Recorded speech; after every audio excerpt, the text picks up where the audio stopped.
Much so. So speaking of which, is that a major corridor for? We talk about drugs and everything else, but people don't think about the river. No, I mean, we never really encounter that. I mean, I've had some guys kid around, with me asking about, is that even a problem? The Coast Guard deals with it on the coast all the time, but not in the river. But again, if it's private vessels, that's a different story. You never know about that. You never know about that. Who stops them, though? I mean, would the Coast Guard stop and just do checks? Yeah, the Coast Guard's got the right to board us at any time for any given inspection or any given reason, any suspicion at all. It's a little different than anything shoreside. So, I mean, that would be pretty bold. I would think that would cost more than it would be worth, I would think. I would think so, but if you have a nice-sized boat that's a yacht or whatever it happens to be that can make it on the river, and you're stopped by the Coast Guard, how far inland will they do that? I mean, like Greenville or Vicksburg and places like that? The entire inland waterway. There are police, there are first responders, there are regulators. So anywhere in the inland water system that you have a licensed or an inspected vessel, Coast Guard's who your regulatory body is. We had the new COVID report was 5,781, and this is a 2-day period. Well, actually, September 3rd through September the 5th. Sure. 5,781, 125 deaths. How's this affected you guys? Well, it's affected us in incredible ways. One, I think when you ask guys and girls to come from around the country and live on a 30-foot by 90-foot vessel for a month at a time, share bedrooms, share sinks, share bathrooms, share one table, share workspace, and live together, we're obligated to meet this risk with whatever tools are presented, and the vaccine has been the most effective one for us by far. Have you had people that got it? Many people, unfortunately. Really? Less since the vaccine. Right now on board, we're approaching 70%. We're probably around 60% vaccination rate. In our office in Vicksburg, we're 100%. And we have been extremely pro-vaccine.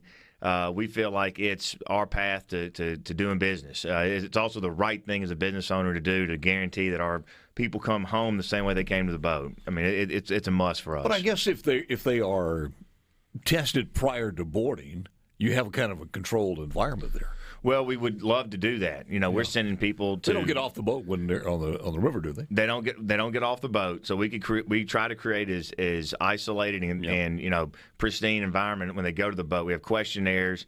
We have nurses on site. We have not got to the place where I can get a rapid test as the guys at 3 or 4, 5, 6 in the morning on crew change day before they head out. I got you. Because they want to be there at the office a minimum amount of time because they're already gone for a month and they're only home for 2 weeks. So I'm trying not to bring them home back a day early just for a COVID test if I can mitigate it otherwise. But the barge company hasn't started a mandatory vaccination program yet. I made it mandatory to get hired on with us as a new hire and made it mandatory to get promoted into our steersman program where you're going to be in the wheelhouse for 12 hours a day training with my most valuable employees being our licensed wheelmen. So those two are our only two requirements at this time. You told me you actually have lost a couple of people. We have. We've had a few people leave even over the discussion of it, which I haven't fired anybody because they haven't gotten it if you're an existing employee, but I have had them quit over even the discussion.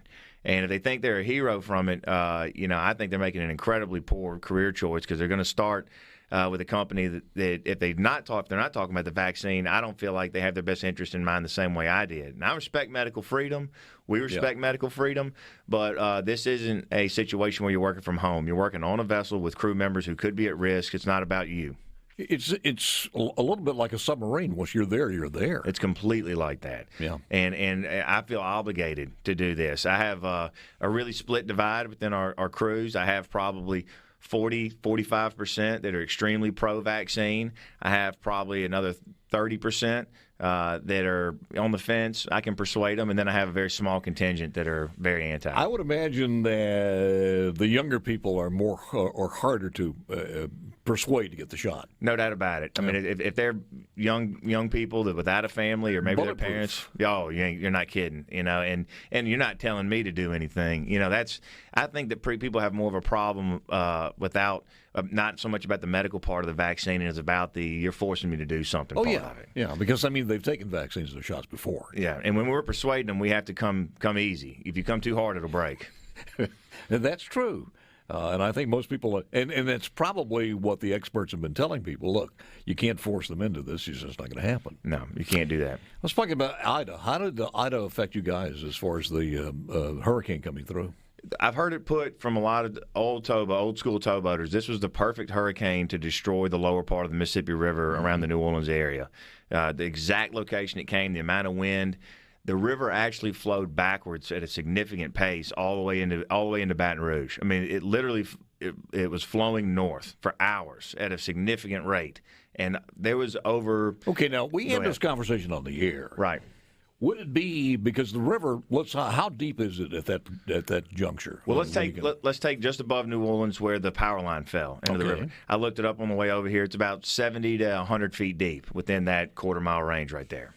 So it's a big body of water. You think the entire 40 to 70 feet or whatever it happens to be or just the top layer? You got to talk to my buddy Drew Smith about the exact hydraulics of it. But I know as far as where the towboat, on our 10 feet, it was. Was that the wind just pushing it that way? I think the wind and some of the storm surge, but it was significant. I mean, it tore up.